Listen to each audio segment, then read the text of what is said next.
Hello dear students, this is the lecture for electrostatics. और यहाँ पर हम देखेंगे इलेक्ट्रिक फील्ड और इलेक्ट्रिक पोटेंशियल के बारे में। ठीक है, यहाँ पर हम इलेक्ट्रोस्टैटिक फील्ड और इलेक्ट्रोस्टैटिक पोटेंशियल का डेफिनेशन देखेंगे। इसकी कंप्लीट अंडरस्टैंडिंग करने के बाद हम इससे रिलेटेड प्रॉब्लम भी इसी लेक्चर में क्लियर करेंगे। तो देखते हैं।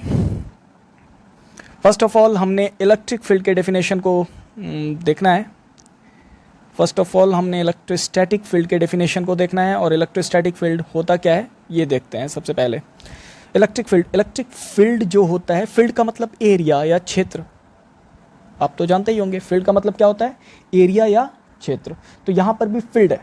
यहाँ पर फील्ड किसका है, चार्जेस के इन्फ्लुएंस का फील्ड।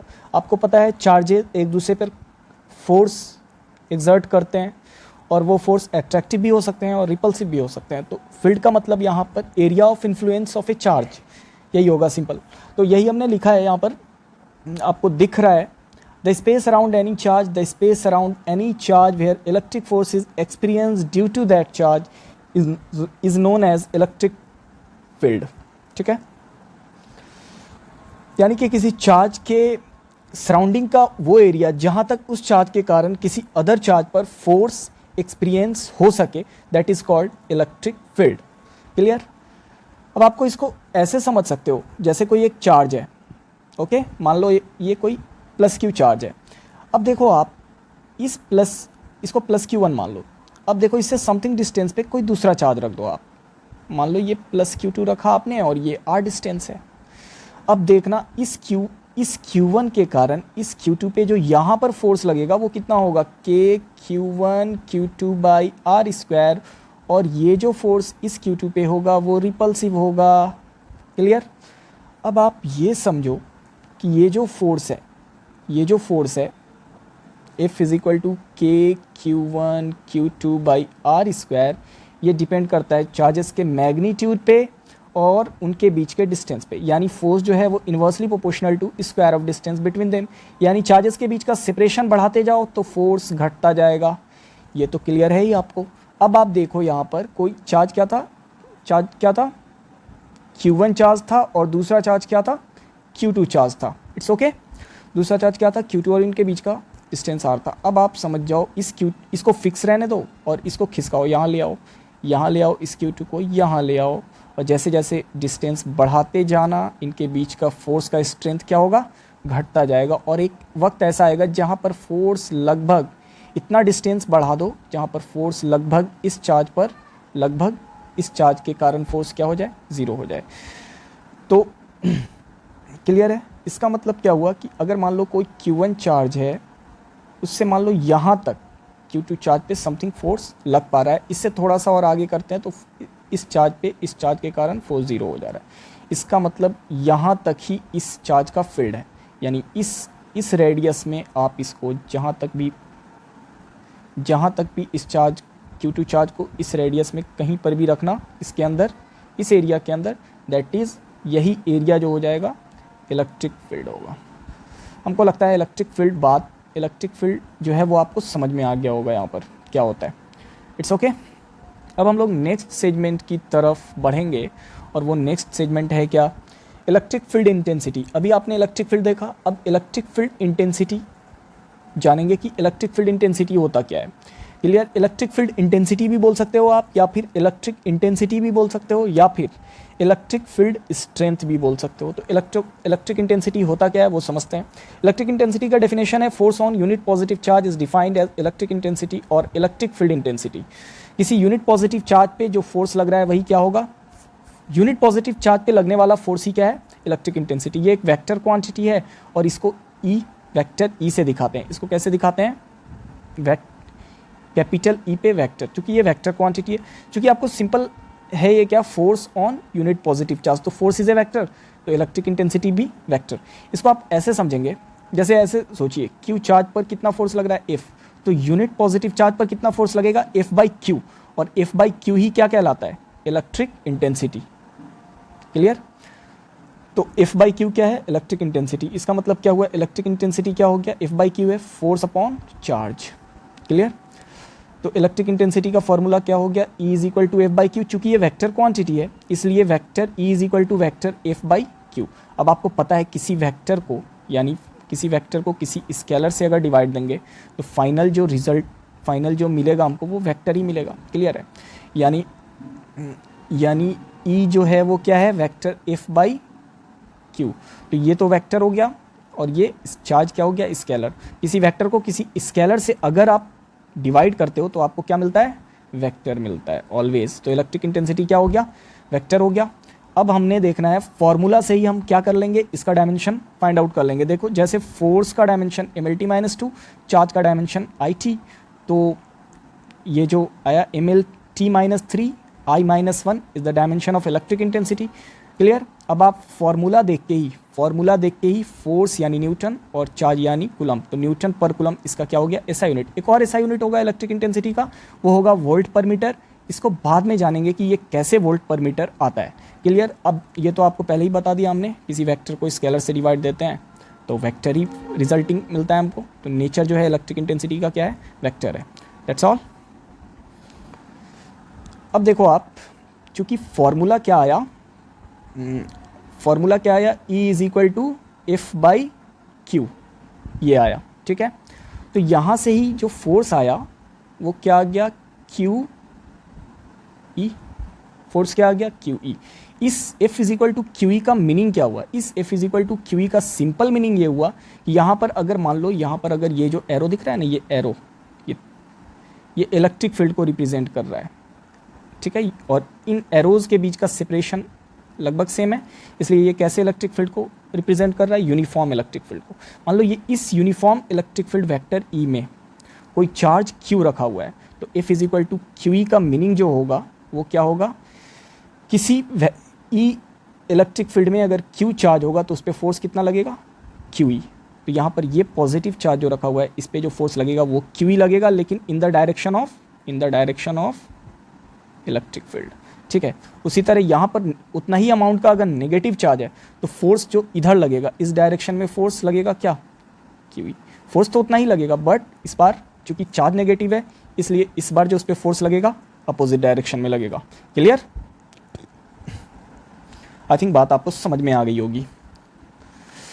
अब हमने फाइंड आउट करना है electric field intensity at any point due two point charge. किसी पॉइंट चार्ज के कारण किसी दूसरे पॉइंट पर इलेक्ट्रिक इंटेंसिटी फाइंड आउट करना है। इलेक्ट्रिक फील्ड इंटेंसिटी भी बोल सकते हो, इलेक्ट्रिक इंटेंसिटी भी बोल सकते हो, इलेक्ट्रिक फील्ड स्ट्रेंथ भी बोल सकते हो, या सिंपल जब हम बहुत समझने लगते हैं इलेक्ट्रिक फील्ड और इंटेंसिटी को, तो सिंपल अगर इंटेंसिटी की जगह पे अगर आप इलेक्ट्रिक फील्ड भी बोलते हो तो भी चलता है। बात समझ में आ रही होगी आपको। तो यहाँ पर फाइंड आउट करना है आपको इलेक्ट्रिक इंटेंसिटी किसी पॉइंट पर किसी चार्ज के कारण किसी पॉइंट पर इलेक्ट्रिक इंटेंसिटी फाइंड आउट करना है। तो लेट्स सी कैसे फाइंड आउट करते हैं। यहाँ पर हमने फाइंड आउट किया हुआ है, लेकिन एक बार हमने आपको करके दिखा देना है, तब बात समझ में आएगी सही से। Let's see. तो आपको क्या फाइंड आउट क्या करना था, किसी चार्ज प्लस क्यू के कारण किसी डिस्टेंस r पर, मान लो इस पॉइंट P पर आपको फाइंड आउट क्या करना है, ये कोई पॉइंट A है, यहाँ पर आपको इलेक्ट्रिक इंटेंसिटी इस चार्ज के कारण फाइंड आउट करना है। ठीक है? तो क्या करेंगे देख लो आप, क्योंकि आपको पता क्या है इलेक्ट्रिक इंटेंसिटी का definition, force on unit positive charge. तो जिस पॉइंट पर इंटेंसिटी फाइंड आउट करना है उस पॉइंट पर आप क्या रख दो, यूनिट पॉजिटिव चार्ज रख के सोचो। यूनिट पॉजिटिव चार्ज का मतलब +1 कूलम चार्ज रख के सोचो। अब आप देखो ये पॉजिटिव चार्ज है, ये पॉजिटिव चार्ज है, और ये भी क्या है, पॉजिटिव चार्ज। तो फोर्स जो लगेगा वो क्या लगेगा, रिपल्सिव लगेगा। तो अब ये वाला जो फोर्स है, ये फोर्स आप कैसे निकालना, K Q1 Q और Q2 क्या, +1 बाई उनके बीच का सेपरेशन, और ये जो लगेगा अलोंग कहाँ से कहाँ, A से P की तरफ। अब आप देखो इस चार्ज के कारण इस चार्ज पे आपने फोर्स निकाल लिया है, ये फोर्स जो आया KQ/r²। और डेफिनेशन क्या है, यूनिट पॉजिटिव चार्ज पर जो फोर्स लगता है वही क्या है, इंटेंसिटी। इसलिए बाय डेफिनेशन इस +Q चार्ज के कारण P पॉइंट पर इलेक्ट्रिक इंटेंसिटी क्या हो जाएगा, KQ/r²। बस इसी चीज़ को हमने इस पेज में किया हुआ है। आपको क्या करना है, पॉज करना है और इस चीज़ को नोट कर लेना है। तो इस प्लस क्यू चार्ज के कारण, देखो इस प्लस क्यू चार्ज के कारण, इस प्लस क्यू चार्ज के कारण इस पॉइंट पर इंटेंसिटी हमने फाइंड आउट किया है, तो हमने उसी चीज़ को लिख दिया यहाँ पर, force at this +1 coulomb charge due to this plus Q charge. तो फोर्स हमने निकाला, अलॉन्ग एपी आया। इसलिए by the definition of electric intensity, इस चार्ज के कारण, इस प्लस क्यू चार्ज के कारण इस पॉइंट पर का इंटेंसिटी क्या हो जाएगा, K Q by are square. Clear? अब हम इस चीज़ को दूसरे मेथड से भी समझ सकते हैं। कुछ लोगों को क्या लगता है, आपको बता रहा हूँ, कुछ लोगों को क्या लगता है कि ये तो इलेक्ट्रिक इंटेंसिटी है, कुछ लोगों को क्या लगता है ये तो इलेक्ट्रिक इंटेंसिटी है। क्लियर? और इलेक्ट्रिक इंटेंसिटी है और ये फोर्स है, तो फोर्स और इंटेंसिटी सेम कैसे हो सकता है, डायमेंशनली तो अलग है। फोर्स का ऐसा यूनिट न्यूटन होता है, फोर्स का ऐसा यूनिट न्यूटन होता है और इंटेंसिटी का ऐसा यूनिट न्यूटन पर कूलम होता है। तो कुछ लोगों को ये कन्फ्यूज़न हो सकता है कि इंटेंसिटी और फोर्स डायमेंशनली, फार्मूला सेम हुआ तो डायमेंशनली भी सेम होगा, बट नहीं, ऐसा नहीं है। इस कन्फ्यूज़न को दूर करने के लिए हमने सेकंड मेथड आपको बताया हुआ है, आप यहाँ पर ध्यान देना सही से। ये सेकंड मेथड है। क्लियर? इसको आप देखो, हमने यहाँ पर यूनिट पॉजिटिव चार्ज नहीं लिया, दो चार्ज ले लिया, एक प्लस क्यू और दूसरा प्लस क्यू नॉट। इसको हमने आर डिस्टेंस पे रख दिया और हमने फाइंड आउट क्या कर लिया, force on this Q naught due to this Q. और ये जो फोर्स आया ये Q into Q naught by are square, और इस फोर्स का डायरेक्शन किधर होगा, क्योंकि फोर्स क्या होगा, रिपल्सिव होगा, तो फोर्स का डायरेक्शन तो इधर ही होगा। अब ये जो आ गया, ये फोर्स आ गया, force due two plus Q on Q not. Clear? अब आप देखो, इसी फॉर्मूला, इसी स्टेप में हमने क्या किया, इस क्यू नॉट को यहाँ पर इसके नीचे ले आया, तो इधर क्या बचा, के क्यू बाई आर स्क्वायर। अब देखो ये जो क्वांटिटी है, ये क्यू नॉट चार्ज पर जो फोर्स लग रहा है, क्यू नॉट चार्ज पर कितना फोर्स लग रहा है, एफ, तो यूनिट चार्ज पे कितना लगेगा, एफ बाई क्यू नॉट। इसी एफ बाई क्यू नॉट को ही तो इंटेंसिटी बोलते हैं। अब देखो हमने एफ बाई क्यू नॉट को किसके बराबर कर दिया, ई इज इक्वल टू के क्यू बाई आर स्क्वायर। आपको बात समझ में आ गई होगी, अगर नहीं आई है तो यहाँ पर समझो एक बार फिर से, सही से समझो। क्लियर? हमने क्या किया, दो चार्ज लिया था, एक प्लस क्यू और दूसरा प्लस क्यू नॉट, उनके बीच सेपरेशन आर है, उनके बीच का सेपरेशन क्या है, आर है। इस क्यू के कारण इस क्यू नॉट पे जो फोर्स लगेगा वो इधर लगेगा, और वो फोर्स क्या होगा, के q into Q naught by are square. अब हमने क्या करना है, ये तो क्यू नॉट पे लग रहा है ना इस क्यू के कारण, तो अब हमने क्या करना है, इसी में क्या कर दो, ए बाई क्यू नॉट, तो बचेगा क्या, के क्यू बाई आर स्क्वायर। तो ये देखो, तो क्यू नॉट पे इतना फोर्स लग रहा था, और यहाँ पर क्यू नॉट की जगह अगर +1 कूलम होता तो कितना फोर्स लगता, ये लगता। और यही चीज़ क्या है, इलेक्ट्रिक इंटेंसिटी।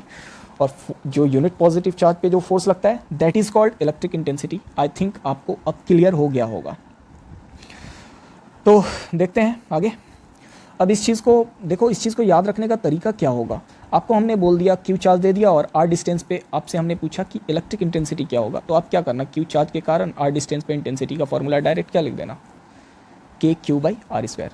तो आपको हमेशा याद रखना है, आपको हमेशा क्या याद रखना है, क्यू चार्ज के कारण, आपको हमेशा क्या याद रखना है, क्यू चार्ज के कारण आर डिस्टेंस पे इंटेंसिटी का फॉर्मूला हमेशा क्या याद रखना है, के क्यू बाई आर स्क्वायर। ठीक है? अब इस चीज़ को अगर हमने दे दिया, अगर हमने आपको दे दिया यहाँ पर प्लस क्यू चार्ज और बोला इंटेंसिटी यहाँ पर बताओ, इंटेंसिटी क्या होगा, तो आप क्या करना, डायरेक्ट बोलना के क्यू बाई आर स्क्वायर। ठीक है? लेकिन जहाँ पर भी अगर आपको हम बोल दें, अब ये हो जाएगा इंटेंसिटी यहाँ पर, लेकिन अगर हमने आपको बोला कि यहाँ पर इंटेंसिटी का डायरेक्शन क्या होगा, क्योंकि इलेक्ट्रिक इंटेंसिटी क्या होता है, वेक्टर, वेक्टर का मैग्नीट्यूड तो आपने लिख दिया, अब डायरेक्शन क्या होगा। तो डायरेक्शन के लिए आपको डेफिनेशन पे ध्यान देना। डेफिनेशन क्या है इलेक्ट्रिक इंटेंसिटी का, force on unit positive charge. तो यहाँ पे रख के देख लो, यूनिट पॉजिटिव चार्ज रख के देख लो। अब इस प्लस क्यू के कारण इस पे तो फोर्स इधर ही लगेगा, जिधर फोर्स का डायरेक्शन उधर ही इंटेंसिटी का डायरेक्शन। क्या बात समझ में आ गई? अब देखिए, अगर आपको यहाँ पर नेगेटिव चार्ज दे दे, तो नेगेटिव चार्ज अगर आपको दे दे और बोले आर डिस्टेंस पे इंटेंसिटी बताने को, तो इंटेंसिटी आप क्या लिख देना, सिंपल, क्योंकि इंटेंसिटी इंटेंसिटी का मैग्नीट्यूड चूंकि वेक्टर क्वांटिटी है तो डायरेक्ट आप क्या लिखना है इसको, के क्यू बाई आर स्क्वायर, यानी इस माइनस क्यू चार्ज के कारण इस पॉइंट पर इंटेंसिटी इतना ही होगा, ठीक है। लेकिन अगर आपको इस बार डायरेक्शन बोल दे तो क्या आप करना, आपको पता है इंटेंसिटी का डेफिनेशन क्या होता है, force on unit positive charge. तो यहाँ पर आप यूनिट पॉजिटिव चार्ज रख के सोचना। अब आप देखो ये नेगेटिव चार्ज है, इस पॉजिटिव चार्ज को क्या करेगा, अपनी तरफ अट्रैक्ट करेगा। तो अट्रैक्ट करेगा यानी ये जो फोर्स जो हुआ, यही जो फोर्स है ना, यही फोर्स ही तो यूनिट पॉजिटिव चार्ज पे लग रहा है, और यही यूनिट पॉजिटिव चार्ज पे जो फोर्स लग रहा है that is called electric intensity. तो सिंपल आपको इतना सा याद रखना है, ज़्यादा दिमाग लगाने वाली बात ही नहीं है। चार्ज पॉजिटिव रहे और आर डिस्टेंस पे आपको इंटेंसिटी बोले तो आप डायरेक्ट क्या लिखना, क्यू चार्ज का मैग्नीट्यूड अपॉन डिस्टेंस का स्क्वायर।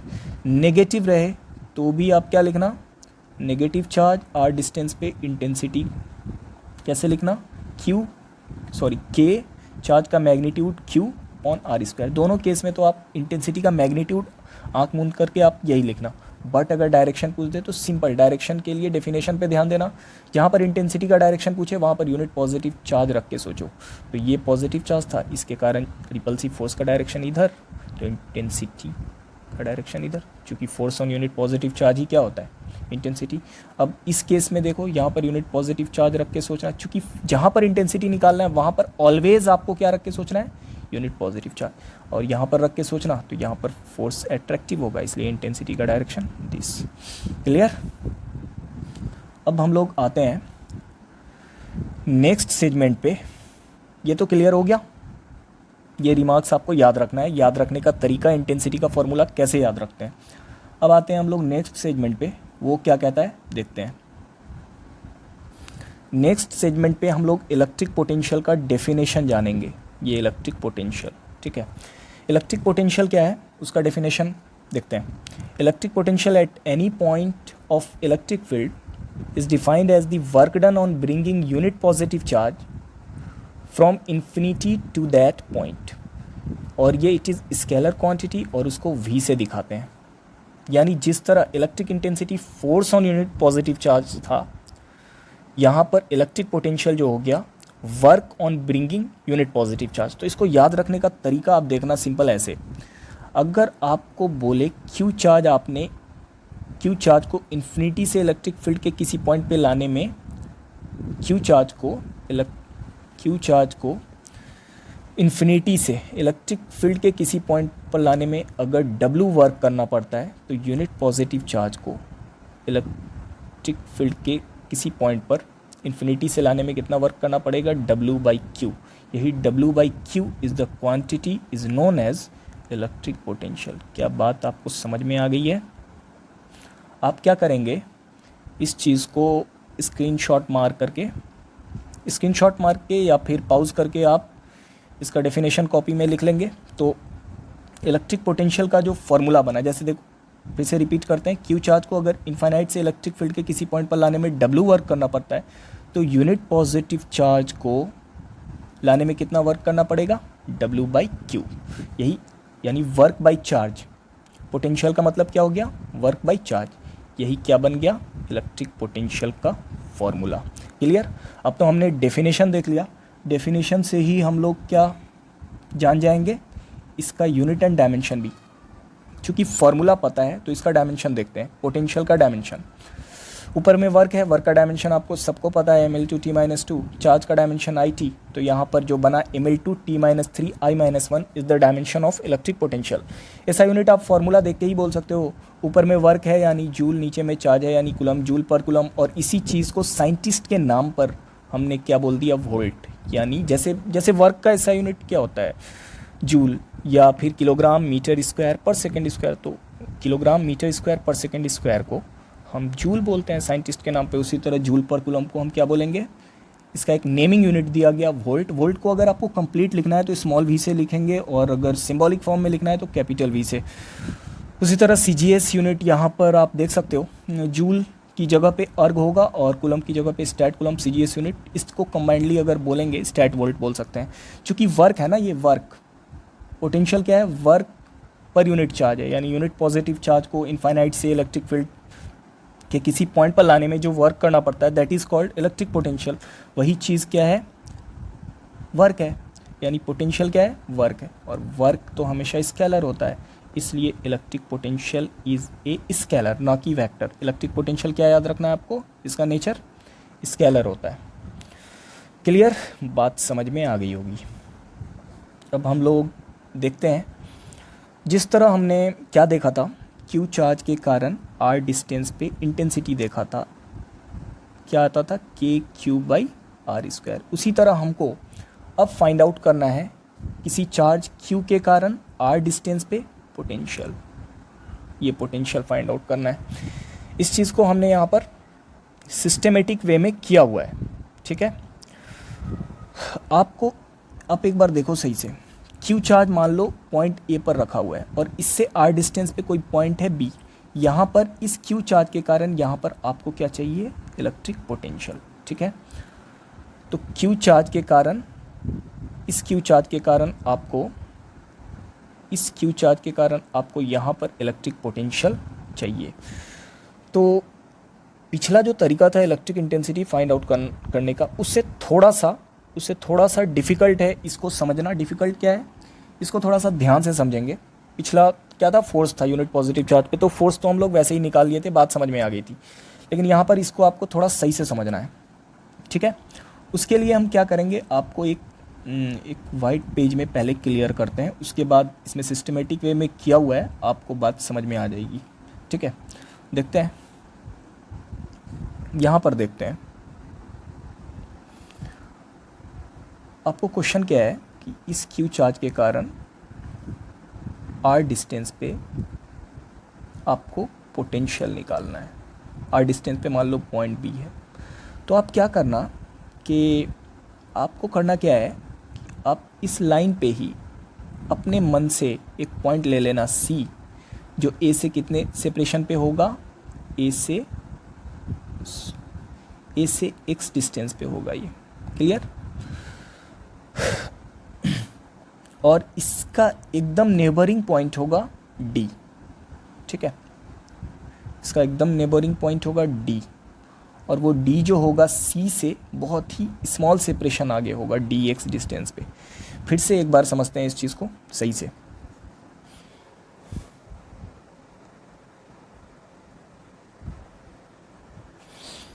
आपको करना क्या है, आप यहाँ पर देखना, मान लो इस क्यू चार्ज के कारण आपको आर डिस्टेंस पे क्या चाहिए, इलेक्ट्रिक पोटेंशियल। ये पॉइंट ए है और ये पॉइंट बी है। आप क्या करना, इसी लाइन पर आगे बढ़ जाना और एक पॉइंट ले लेना सी, जो ए से कितने सेपरेशन पे होगा, एक्स डिस्टेंस पे होगा, ठीक है।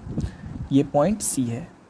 अब सी से, सी एक पॉइंट है, अब डी भी एक पॉइंट ले लेना, जो सी से कितने डिस्टेंस पे होगा, बहुत ही छोटा सा डिस्टेंस पे, और सी और डी के बीच का सेपरेशन क्या हो जाएगा, डी एक्स। सी और डी के बीच का सेपरेशन डी एक्स है। डी का मत, एक्स के साथ डी लग गया, इसका मतलब वो डी एक्स क्या है, एक्स के रिस्पेक्ट में क्या है, बहुत छोटा है। अब इसी लाइन पे बहुत आगे जाना और आप क्या ले लेना, एक पॉइंट इन्फिनिटी। आपको डेफिनेशन में क्या बोला गया है, यूनिट पॉजिटिव चार्ज को इनफाइनाइट से इलेक्ट्रिक फील्ड के किस पॉइंट पर, इस पॉइंट पर लाने में जो वर्क करना पड़ेगा, that is called electric potential. तो अब आप देखो, इस यूनिट पॉजिटिव चार्ज को अगर आप इनफाइनाइट से लाए और यहाँ पर रख दिया आपने, लाने में तो आप यहाँ पर भी लाओगे, ठीक है। तो जो सी पे जो फोर्स लगेगा, सी पर जो फोर्स लगेगा क्यू चार्ज के कारण क्या होगा, के Q1 Q2 यानी Q into 1 by are square. और इस चीज़ को आप क्या लिख सकते हो, के क्यू बाई आर स्क्वायर, और आर की जगह पे क्या होगा, एक्स, यानी एक्स स्क्वायर, ठीक है। अब आप देखो, यानी फोर्स ये सी पे हुआ। अब आप क्या करना, फोर्स अगर डी पे था +1 कूलम चार्ज, तो फोर्स डी पे क्या होगा, तो आप फॉर्मूला यूज़ करना, के Q1 Q, Q2 क्या 1, और इस बार जो होगा एक्स नहीं होगा, एक्स में क्या ऐड होगा, एक्स प्लस डी एक्स का होल स्क्वायर, ठीक है। यानी ये जो आ जाएगा, ये क्या आ जाएगा, K Q by x plus D x का होल स्क्वायर। और इस दोनों फोर्सेस का जो डायरेक्शन होगा वो आपको दिख रहा होगा कि इधर ही होगा, रिपल्सिव फोर्स। चूँकि यहाँ पर ये पॉजिटिव चार्ज है और ये भी क्या है, यूनिट पॉजिटिव, तो फोर्स का डायरेक्शन ऑलवेज सी और डी पे क्या होगा, सेम होगा इधर। क्लियर? अब आप ये देखो, अब आप क्या देखना, फिर से एक बार फिगर बना लेते हैं, चूँकि स्क्रीन तो छोटा होता है इसलिए फिर से एक बार देख लेते हैं। इस क्यू चार्ज के कारण आर डिस्टेंस पे आपको क्या चाहिए था, पोटेंशियल। अब आपने क्या किया था, ये ए पॉइंट था, ये बी पॉइंट था, यहाँ से आपने एक पॉइंट लिया था, ए से एक पॉइंट लिया था सी, और एक पॉइंट लिया था डी, और एक पॉइंट था इन्फिनिटी। ये पॉइंट क्या था, इन्फिनिटी। अब आप देखो सी या डी पे फोर्स का डायरेक्शन किधर है, इधर है, और डिस्प्लेसमेंट का डायरेक्शन किधर है, इधर है। दोनों के बीच का एंगल 180 है, यानी अपोजिट डायरेक्शन में है, यानी फोर्स तो इधर ही है। अब आप देखो चूँकि क्या है, x तो मच ग्रेटर देन dx है, इसलिए आपको एक बात समझ में आएगी कि x प्लस डी एक्स जो हो जाएगा, x प्लस डी एक्स वो लगभग किसके बराबर होगा, x के बराबर होगा। और आपने फोर्स जो निकाला हुआ है, वो c पे कितना निकाला हुआ है, k Q by x square, और फोर्स निकाला हुआ है d पे k Q by x plus D x का होल स्क्वायर। अब चूँकि x क्या है, बहुत बड़ा है dx से, तो हमने x प्लस डी एक्स को लगभग क्या पुट कर देना है, x। तो इसी x प्लस डी एक्स की जगह पे आप क्या पुट कर देना, x। तो आप देखना क्या, फोर्स एट c और फोर्स एट d क्या हो जाएगा, बराबर हो जाएगा, और वो हो जाएगा k Q by x square, और इसको आप क्या बोल सकते हो, f बोल सकते हो। क्लियर? अब आप देखो, अब आप क्या समझना सही से, अब आप देखो यहाँ पर क्यू चार्ज के कारण आर डिस्टेंस पे आपको पोटेंशियल चाहिए था। ये कोई पॉइंट सी था, और इससे समथिंग डिस्टेंस पे कोई पॉइंट डी था, और यहाँ पर इन्फिनिटी था, ठीक है। और ये तो एक्स था, और ये क्या था, डी एक्स था सेपरेशन। अब आप देखो यहाँ पर सी पे या डी पे फोर्स तो रिपल्सिव होगा इधर, और हमने उस यूनिट पॉजिटिव चार्ज को इन्फिनिटी से किस पॉइंट पे लाना है, इस पॉइंट पर लाना है, ठीक है। तो डिस्प्लेसमेंट तो हम इधर करा रहे हैं, यानी फोर्स और डिस्प्लेसमेंट दोनों अपोजिट डायरेक्शन में है। अब आपको पता है ये है वर्क का फॉर्मूला क्या होता है, एफ एस कॉस थीटा। तो यहाँ पर जो डी एक्स सेपरेशन के लिए एफ एस कॉस थीटा तभी होता है जब फोर्स क्या होता है, कांस्टेंट। फोर्स का ये फॉर्मूला तभी आप, वर्क का ये फॉर्मूला आप तभी यूज़ कर सकते हैं जब फोर्स कांस्टेंट है। और आप देखो कि जो डी पे फोर्स हमने देखा, वही सी पे हमने प्रूफ कर दिया, क्योंकि ये डी एक्स सेपरेशन क्या है, बहुत ही छोटा है। और यहाँ पर फोर्स तो डिस्टेंस के साथ बदलने वाला है, लेकिन बहुत ही छोटे से सेपरेशन के लिए फोर्स पे बहुत ज़्यादा इफेक्ट नहीं पड़ा, और फोर्स लगभग क्या बराबर हो गया। तो इस छोटे से सेपरेशन के लिए फोर्स को हमने क्या मान लेना है, फोर्स को हमने प्रूफ ही कर दिया है, force at C force at D बराबर, और फोर्स यहाँ पर कांस्टेंट मान लेना है, और ये वाला फॉर्मूला यूज़ करना है। तो आप छोटे से सेपरेशन डी एक्स के लिए जो वर्क फाइंड आउट करना, वो कैसे फाइंड आउट करना, एफ डी एक्स कॉस कितना डिग्री, 180 डिग्री। आप ऐसा करना तो माइनस एफ डी एक्स आ जाएगा, और माइनस एफ डी एक्स में आप एफ का वैल्यू तो पता हो गया है, force k Q by x square to d x, ये डी डब्ल्यू हो गया। अब इसी चीज़ को हमने क्या कर देना है, अगले स्टेप में क्या कर देना है, इंटीग्रेट कर देना है। इंटीग्रेट करेंगे तो यहाँ पर जो टोटल वर्क डन कहाँ से कहाँ तक का हमको कैलकुलेट करना है, इन्फिनिटी से लेके बी पॉइंट तक का। इन्फिनिटी से लेके बी पॉइंट तक का अगर वर्क डन कैलकुलेट करना है तो लोअर लिमिट इन्फिनिटी, और अपर लिमिट बी जो पॉइंट था वो कितने डिस्टेंस पे था, आर डिस्टेंस पे था। तो टोटल वर्क डन ऐसे फाइंड आउट करना है, और इंटीग्रल ऑफ डी डब्ल्यू तो डब्ल्यू हो जाएगा, और यहाँ पर आप कैलकुलेट करना तो के क्यू बाई एक्स आप कैलकुलेट करना तो माइनस के क्यू, और इंटीग्रेशन के अंदर क्या रहेगा, 1/x² इंटू डी एक्स, और ये जो हो जाएगा माइनस के क्यू, और ये जो 1/x² है उसका इंटीग्रेशन क्या होगा, -1/x। इतना आपको पता होना चाहिए, नहीं तो पिछले पेज में हमने किया हुआ है उस चीज़ को, आप वहाँ पर देख सकते हो। यहाँ पर हम फास्ट समझा रहे हैं। तो lower limit infinity, upper limit r. तो फाइनली इस नेगेटिव को आप बाहर निकाल लो तो कन्फ्यूज़न नहीं होगा, के Q finally 1/r upper limit minus 1/इन्फिनिटी। समथिंग बाई इन्फिनिटी क्या होता है, 0 होता है। फाइनली जो वर्क डन हमने प्रूफ किया, वर्क डन कितना आ गया,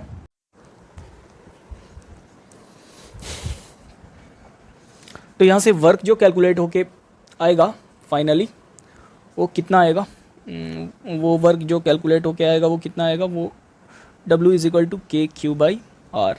अब आप देखो ये यूनिट पॉजिटिव चार्ज को इनफाइनाइट से इलेक्ट्रिक फील्ड के किसी पॉइंट पर लाने का वर्क है, और यही वर्क क्या हो जाता है, इलेक्ट्रिक पोटेंशियल। तो यहाँ से इलेक्ट्रिक पोटेंशियल क्या आ गया, के क्यू बाई आर।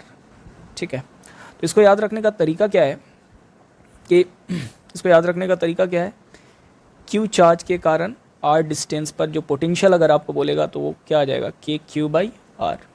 उसी तरह अगर क्यू चार्ज के कारण आर डिस्टेंस पर यहाँ पर इंटेंसिटी बोलेगा तो वो क्या याद रखना है आपको, के क्यू बाई आर स्क्वायर।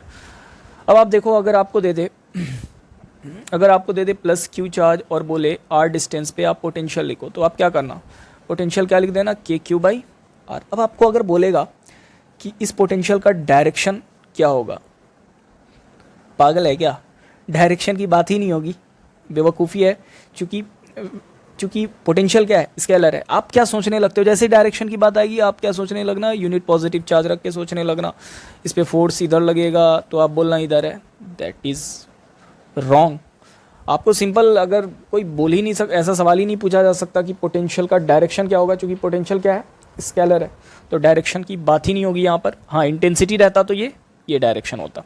ठीक है, अब आप देखो तो आप इस प्लस क्यू चार्ज के कारण आर डिस्टेंस पे आप पोटेंशियल ये लिख दोगे। ठीक है, उसी तरह अगर आपको देगा यहाँ पर नेगेटिव चार्ज दे देगा और बोलेगा आर डिस्टेंस पे पोटेंशियल लिखने, तो आप क्या करना, के चार्ज का मैग्नीट्यूड नहीं देना होगा। यहाँ पर चार्ज अगर पॉजिटिव है तो पॉजिटिव, नेगेटिव है तो नेगेटिव, तो फाइनली यहाँ पर वी क्या आ जाएगा, माइनस के क्यू बाई आर। चूँकि स्केलर क्वांटिटी है, स्केलर क्वांटिटी है तो चार्ज आपको पॉजिटिव है तो पॉजिटिव रखना होगा, नेगेटिव है तो नेगेटिव। वेक्टर क्वांटिटी तो है नहीं जो नेगेटिव या पॉजिटिव डायरेक्शन को डिसाइड करता है।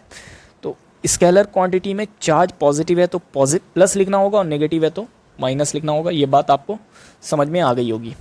अब देखो इतना जो हमने प्रोसेस किया यहाँ पर, इतना जो हमने यहाँ पर करके दिखाया आपको, इन सारी चीज़ को हमने अच्छे से यहाँ पर किया हुआ है, सिस्टमेटिक वे में एकदम यहाँ पर किया हुआ है इसी चीज़ को। Electric potential at any point due two point charge. देखो आप, हमने यहाँ पर एक पॉइंट क्यू ले लिया जो फिक्स है, इससे आर डिस्टेंस पर यहाँ पर आपको क्या बोल दिया है, पोटेंशियल फाइंड आउट करना है। हमने इसी लाइन पर आगे बढ़ के हमने इसी लाइन पर एक पॉइंट सी ले लिया, एक पॉइंट डी। सी कितने डिस्टेंस पे लिया, एक्स डिस्टेंस पे सी लिया, और डी वहाँ से कितने डिस्टेंस पे, बहुत ही स्मॉल डिस्टेंस, यानी एक्स डिस्टेंस पे हमने एक बहुत छोटा सा सेपरेशन डी एक्स लिया, और इन्फिनिटी पे यूनिट पॉजिटिव चार्ज रखा हुआ है। जिस यूनिट पॉजिटिव चार्ज को हमको कहाँ से लाना है, ये इन्फिनिटी से यहाँ पर ला के रखना है, और इसमें जो कैलकुलेट होगा वर्क डन वही क्या हो जाएगा, इलेक्ट्रिक पोटेंशियल। तो आप देखो अगर इन्फिनिटी से यूनिट पॉजिटिव चार्ज को लाना है यहाँ पर इस बी पॉइंट पर लाना, तो इस दौरान वो डी पे भी आएगा और सी पे भी आएगा। तो जब सी पे रहेगा तो वर्क, जब सी पे रहेगा तो फोर्स कितना होगा उसके ऊपर, इस क्यू चार्ज के कारण यूनिट पॉजिटिव चार्ज पे फोर्स जो होगा वो क्या हो जाएगा, देख लो, के q into 1 by x square, distance x है तो ये हो जाएगा, और इसका डायरेक्शन ऑलवेज किधर होगा, इधर होगा, यानी अलॉन्ग बी से सी की तरफ। उसी तरह सिमिलर प्रोसेस से अगर वही यूनिट पॉजिटिव चार्ज डी पे हो तो इस चार्ज के कारण उस पर फोर्स कितना होगा, के क्यू बाई एक्स, और इसमें ये वाला जो सेपरेशन है डी एक्स ऐड होगा, तो के Q by x plus D x का होल स्क्वायर, और इसका डायरेक्शन भी इधर ही होगा चूँकि फोर्स क्या है, रिपल्सिव है। क्लियर। अब आप देखो नेक्स्ट पेज में, यहाँ पर हमने ये बता दिया है आपको कि x क्या है, मच ग्रेटर देन dx, तो x प्लस डी एक्स लगभग x के बराबर होगा। ऐसे में आप फोर्स d पे कैलकुलेट करना, तो x प्लस डी एक्स की जगह पे क्या पुट हो जाएगा, x प्लस डी एक्स की जगह पे लगभग क्या पुट हो जाएगा, x, और तो फोर्स d पे और फोर्स c पे क्या हो जाएगा, बराबर हो जाएगा। जैसे ही बराबर होगा तो छोटे से डिस्टेंस dx के लिए फोर्स कांस्टेंट हो गया, फोर्स कांस्टेंट हो गया, तो ये formula F S cos theta वाला फॉर्मूला अप्लाई कर देंगे। आप देखो यहाँ पर इन्फिनिटी पर था कोई चार्ज, उसको आप इधर ला रहे थे, तो आपका डिस्प्लेसमेंट तो ऑलवेज इधर हो रहा था, लेकिन फोर्स तो रिपल्सिव था, तो फोर्स का डायरेक्शन ऐसे था, तो दोनों के बीच का जो एंगल होगा वो 180 होगा। तो एफ डी एक्स इंटू -1, क्योंकि कॉस 180 का वैल्यू क्या होता है, -1 माइनस एफ डी एक्स, और ये डी डब्ल्यू क्या आ जाएगा, माइनस के Q by x square into D x. इसलिए टोटल वर्क डन जो यूनिट पॉजिटिव चार्ज को इन्फिनिटी से बी तक लाने में होगा वो इंटीग्रेशन के प्रोसेस से हमने कर दिया है। ये प्रोसेस तो हमने करके भी वहाँ पे दिखाया है। इससे फाइनली ये हो जाएगा integration of 1/x² into D x, infinity से r। इसी चीज़ को यहाँ पर देखो क्या हो जाएगा, ये जो इंटीग्रेशन है वो किसका फॉर्म है, 1/x² dx है। इसका मतलब ये इंटीग्रेशन जो है वो एक्चुअल में क्या है, x पे पावर -2 dx है, यानी ये xn dx का फॉर्म है। xn dx का फॉर्म क्या होता है, xn+1/n+1। अब आप देख लो, इसी में हमने लिमिट पुट किया हुआ है इन्फिनिटी से r। ये सारा प्रोसेस यहाँ पर किया हुआ है, आप देख सकते हो इस पेज में यहाँ पर किया हुआ है। वैसे ही उसी तरह इसको यहाँ पर नेक्स्ट पेज में हमने ये वाला फार्मूला भी लिख दिया है, कौन सा इंटीग्रेशन का फार्मूला यूज़ हुआ है, xn dx वाला। इसी को ऐसे करते हुए आते हैं, इतना सा इंटीग्रेशन तो आपको आता है करके हमने वर्क ये प्रूफ कर दिया। वर्क जैसे ही ये आया तो बाय डेफिनेशन यही वर्क तो है, यूनिट पॉजिटिव चार्ज को इनफाइनाइट से इलेक्ट्रिक फील्ड के किसी पॉइंट पर लाने का वर्क डन, और यही चीज़ क्या कहलाएगा, इलेक्ट्रिक पोटेंशियल। तो पोटेंशियल का जो फॉर्मूला आ गया किससे, डेफिनेशन के हिसाब से वो आ गया KQ/R। ठीक है, बात समझ में आ गई। तो हमने इलेक्ट्रिक फील्ड इंटेंसिटी और इलेक्ट्रिक पोटेंशियल का फॉर्मूला डिराइव कर लिया। क्लियर। याद रखने वाली बात क्या है, Q चार्ज के कारण R डिस्टेंस पे इंटेंसिटी क्या होगा, KQ/R², और पोटेंशियल क्या होगा, KQ/R। बात समझ में आ गई। अब हम लोग आते हैं इस लेक्चर के नेक्स्ट सेगमेंट पे, और वो देखते हैं। और ये चीज़ तो पहले से पता है आपको, ये याद रखने का तरीका है। Q चार्ज के कारण R डिस्टेंस पे पोटेंशियल का फॉर्मूला पॉजिटिव है तो KQ/R, नेगेटिव है तो चार्ज को नेगेटिव ही रखना होगा, क्योंकि ये स्केलर क्वांटिटी है और स्केलर क्वांटिटी का सिंपल एडिशन होता है। सिंपल एडिशन अगर होगा तो हमको प्लस माइनस ही पुट करना होगा, पॉजिटिव है तो पॉजिटिव, नेगेटिव है तो नेगेटिव। क्लियर। अब हम लोग आगे आते हैं और ये देखते हैं इलेक्ट्रिक फील्ड इंटेंसिटी और पोटेंशियल पे कुछ प्रॉब्लम्स कर लेते हैं। Problems based on electric intensity and electric potential, इसको क्लियर कर लेते हैं। आगे देखते हैं कुछ सवाल। पहला क्वेश्चन क्या है, calculate the net electric field intensity at point P। यहाँ पर देखो अरेंजमेंट क्या है, कोई प्लस Q चार्ज है और एक माइनस Q चार्ज है। वो कितने डिस्टेंस पे है, 2D डिस्टेंस पे है। O is the mid point, O क्या है, AB लाइन का सेंटर है। सेंटर से x डिस्टेंस इधर कोई पॉइंट P है, इस पर आपको net electric intensity find out करना है। तो आप क्या करना, आपको P पॉइंट पर इंटेंसिटी फाइंड आउट करना है। तो आप क्या करना, सिंपल इस P point per unit positive charge रख के सोचना। इस यूनिट पॉजिटिव चार्ज पर इस चार्ज के कारण जो इंटेंसिटी का डायरेक्शन होगा वो इधर होगा, क्योंकि फोर्स रिपल्सिव होगा तो इंटेंसिटी का डायरेक्शन इधर। और ये जो इंटेंसिटी ड्यू टू ए जो आ जाएगा वो क्या आ जाएगा, वो देख लेते हैं। ए जो आ जाएगा K इंटू चार्ज का मैग्नीट्यूड Q/D+X का होल स्क्वायर, ये आ जाएगा। अब इस माइनस Q चार्ज के कारण इस P पॉइंट पर इंटेंसिटी अगर है तो यूनिट पॉजिटिव चार्ज रख के सोचते हैं, तो ये माइनस Q चार्ज, और इंटेंसिटी के लिए यहाँ पर यूनिट पॉजिटिव चार्ज रख के सोचना होगा, तो ये एरो इधर। तो इस माइनस Q चार्ज के कारण यहाँ पर जो इंटेंसिटी आ जाएगा K चार्ज का मैग्नीट्यूड, क्योंकि वेक्टर है, वेक्टर में नेगेटिव या पॉजिटिव डायरेक्शन डिसाइड करता है, इसलिए चार्ज का मैग्नीट्यूड देना है यहाँ पर, ना कि माइनस प्लस देना है। ठीक है, क्योंकि यहाँ पर नेगेटिव है तो फोर्स अट्रैक्टिव होगा और दोनों एरो सेम डायरेक्शन में होगा, तो KQ, और जो यहाँ से B पॉइंट से इस P पॉइंट का जो सेपरेशन होगा वो मिड पॉइंट से सेपरेशन कितना है, D में x घटा देना, तो D-x हो जाएगा, तो KQ/D-x का स्क्वायर। अब देखो दोनों इंटेंसिटी EA और EB, ये तो EB हो गया, EA और EB दोनों क्या है, सेम डायरेक्शन में है। तो आपको क्या करना है, ई नेट के लिए आपको क्या करना होगा, ई नेट के लिए आपको कुछ नहीं करना होगा, सिंपल EA और EB ऐड कर देना होगा, क्योंकि जैसे ही वेक्टर सेम डायरेक्शन में होता है तो उसके मैग्नीट्यूड को क्या करते हैं, ऐड कर देते हैं, और फाइनल रिजल्ट जो आएगा वो लिख देंगे। उसी चीज़ को हमने सॉल्व कर दिया है यहाँ पर एकदम सेम तरीके से। आप देख लो, ए पे Q चार्ज रखा हुआ है, बी पे minus Q charge, P point पर आपको क्या फाइंड आउट करना है, इंटेंसिटी। तो P point per unit positive charge रख के देख लो, इस चार्ज के कारण इंटेंसिटी का डायरेक्शन इधर EA, और इस चार्ज के कारण इंटेंसिटी का डायरेक्शन भी इधर। ये हमने फाइंड आउट कर लिया, और EB ये हमने फाइंड आउट कर लिया फॉर्मूले से KQ/R² से, और दोनों क्या होगा, सेम डायरेक्शन में, इसलिए ऐड होके फाइनल आंसर ये आ जाएगा। क्लियर, को लगता है बात समझ में आ गई होगी ये वाला। ठीक है, अब हम लोग आते हैं नेक्स्ट क्वेश्चन पे। नेक्स्ट क्वेश्चन देखते हैं क्या है। नेक्स्ट क्वेश्चन में क्या है, calculate the net electric intensity at the centre of regular hexagon as shown in the figure. आपको दिख रहा है कोई रेगुलर हेक्सागोन है उसके सारे वर्टेक्स पे चार्ज रखा हुआ है Q plus Q plus Q plus Q और एक वर्टेक्स पे माइनस क्यू। तो इस अरेंजमेंट के कारण आपको इसके सेंटर पे इंटेंसिटी फाइंड आउट करना है। आप देखो, चूंकि रेगुलर हेक्सागन जो है उसका ईच एंड एवरी एंगल कितना होता है 120 डिग्री। जैसे ही एवरी एंगल 120 डिग्री होगा तो उसका हाफ कितना हो जाएगा 60 डिग्री। अब आप देख लो ये जो रेगुलर हेक्सागन है टोटल कितने ट्रायंगल में ब्रेक हो गया 1 2 3 4 5 6। 6 कौन सा ट्रायंगल है? 6 ट्रायंगल क्या है? इक्विलैटरल ट्रायंगल है। इक्विलैटरल ट्रायंगल है तो सारा एंगल 60 डिग्री है तो सारा साइड क्या होगा ए। जैसे ही ऐसा होगा तो आपको दिख रहा होगा अगर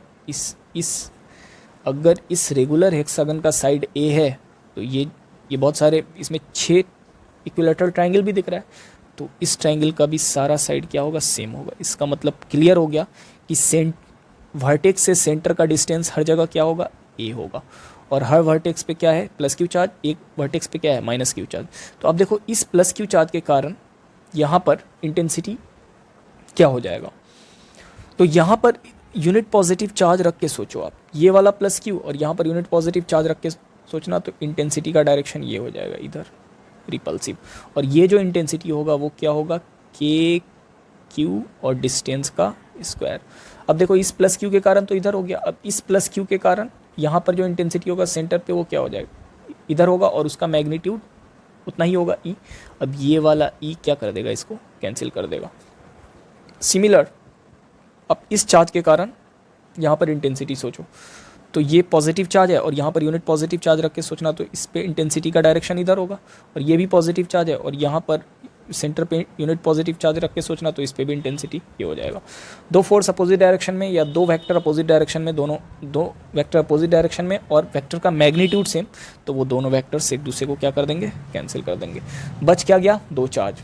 ठीक है, उसको ऐसे देखते हैं यानी सिंपल इस वर्टेक्स और इस वर्टेक्स के कारण इंटेंसिटी तो जीरो हो गया। बचा ये वाला वर्टेक्स, सेंटर पे आपको यूनिट पॉजिटिव चार्ज रख के सोचना है तो ये वाले वर्टेक्स के कारण यहाँ पर इंटेंसिटी का डायरेक्शन ऐसे और ये जो माइनस क्यू चार्ज है उसके कारण जो सेंटर पे होगा इंटेंसिटी अट्रैक्टिव उसका डायरेक्शन भी ऐसे यानी दो ई सेम डायरेक्शन में हो गया। तो 4 वर्टेक्स के कारण तो कैंसिल हो गया, बचा 2 वर्टेक्स के कारण जो इंटेंसिटी होगा वो ऐड हो जाएगा क्योंकि दोनों सेम डायरेक्शन में, इसलिए जो नेट इंटेंसिटी आएगा वो क्या आ जाएगा 2E और E कितना आया था के क्यू बाई ए स्क्वायर तो 2k Q by A square. ये हो गया फाइनल आंसर और इसका डायरेक्शन इधर होगा। इसी चीज़ को हमने यहाँ पर सही से जैसा हमने आपको पिछले पेज में बताया वैसे ही हमने आपको यहाँ पर किया हुआ है इस पेज में, एकदम वैसा ही तरीका है। आपको बात समझ में आ गई होगी। ये इंटेंसिटी जो है किसी भी वर्टेक्स के कारण सेंटर पे है। अब 4 वर्टेक्स के कारण तो इंटेंसिटी एक दूसरे के अपोजिट डायरेक्शन में है तो कैंसिल हो जाएगा। बाकी 2 वर्टेक्स के कारण जो इंटेंसिटी हो जाएगा वो सेम डायरेक्शन में हो जाएगा और वही 2 ऐड होके ये आंसर आएगा। बात समझ में आ गई। अब आते हैं हम लोग नेक्स्ट क्वेश्चन पे। नेक्स्ट क्वेश्चन देखते हैं क्या है। नेक्स्ट क्वेश्चन क्या है, calculate the net electric intensity at vertex C of equilateral triangle. यहाँ पर 2 सवाल है, दोनों इक्विलैटरल ट्रायंगल है, दोनों के वर्टेक्स सी पे आपको क्या फाइंड आउट करना है इलेक्ट्रिक इंटेंसिटी। तो पहला सवाल देखते हैं। पहला सवाल में क्या है, वर्टेक्स ए पे पॉजिटिव चार्ज प्लस क्यू है, वर्टेक्स बी पे प्लस क्यू चार्ज है इस और सी जो वर्टेक्स है वो खाली है। इन 2 वर्टेक्स के कारण वर्टेक्स सी पे आपको क्या फाइंड आउट करना है इलेक्ट्रिक इंटेंसिटी। तो आप क्या करना है, जहाँ पर फाइंड आउट करते हैं ना इंटेंसिटी वहाँ पर यूनिट पॉजिटिव चार्ज रख के सोचते हैं। अब आप देख लो, आप यूनिट पॉजिटिव चार्ज जैसे ही रख के सोचना तो इस चार्ज के कारण यहाँ पर यूनिट पॉजिटिव चार्ज रख के सोचना, ऐसे सोचो। यहाँ पर आप इस वर्टेक्स पे आप क्या रख के सोचना यूनिट पॉजिटिव चार्ज। तो इस वर्टेक्स के कारण जो इंटेंसिटी हो जाएगा, क्योंकि ये यूनिट पॉजिटिव और ये पॉजिटिव तो इंटेंसिटी का डायरेक्शन ये हो जाएगा ई। और इस ई को आप क्या लिखना के क्यू बाई डिस्टेंस का स्क्वायर। उसी तरह इस पॉजिटिव चार्ज के कारण यहाँ पर जो इंटेंसिटी हो जाएगा वो क्या हो जाएगा के क्यू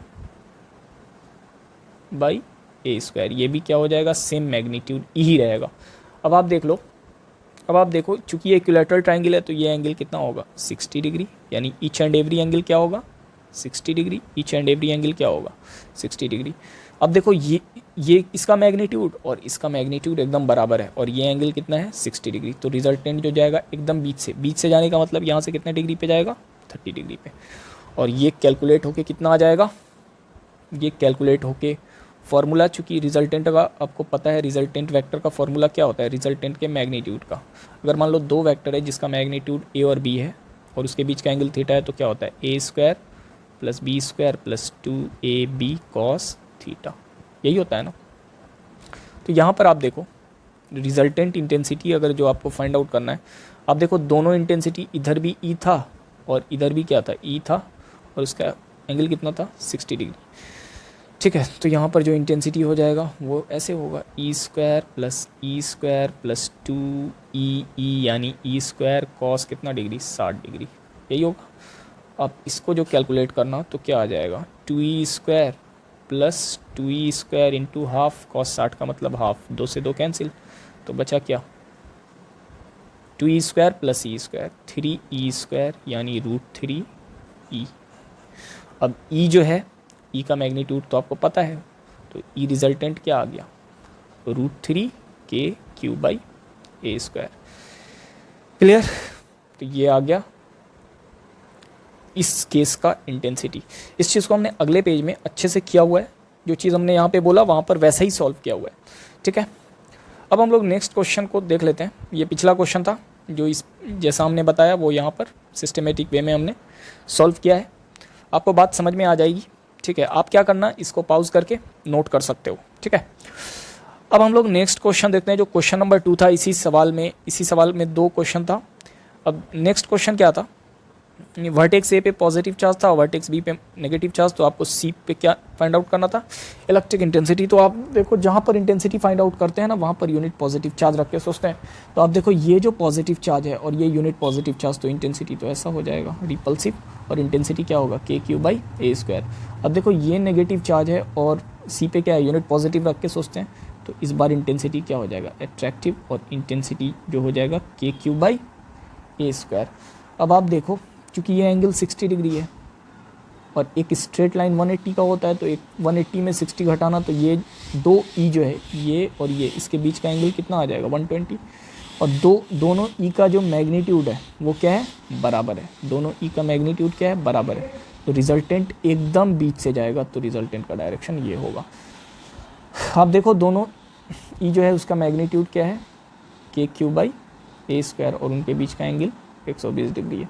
तो आप इस स्टेप में आपको दिख रहा है वही वाला फार्मूला, वेक्टर के रिजल्टेंट के मैग्नीट्यूड वाला formula a² + b² + 2ab cos theta.